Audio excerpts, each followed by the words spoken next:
आता पाहूया लोकसभेच्या महासंग्रामासंदर्भातल्या टॉप 9 बातम्या।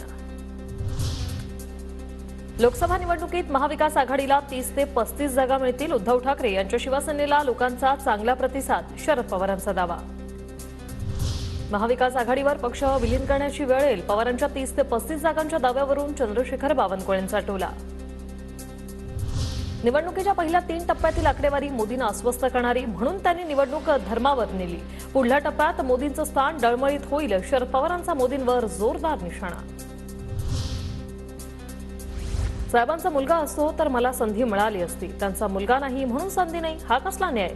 शिरूरच्या सभेतून शरद पवारांना अजित पवारांचा पुन्हा एकदा सवाल, पवार साहेब हेच दैवत असल्याचा पुनरुच्चार। माझं करिअर बघा, दादांचं करिअर बघा, मुलाबाबतच्या अजित पवारांच्या वक्तव्यानंतर सुप्रिया सुळेंचा टोला। अजितदादांनी सांगितलं त्यात आश्चर्य नाही, पवार साहेबांसोबत अजितदादांनी पक्ष उभा केला, पण त्यांच्या लक्षात आलं की आपल्याला स्थान नाही तर सुप्रिया सुळेंनाच मिळणार। अजित पवारांच्या वक्तव्यानंतर फडणवीसांची भूमिका।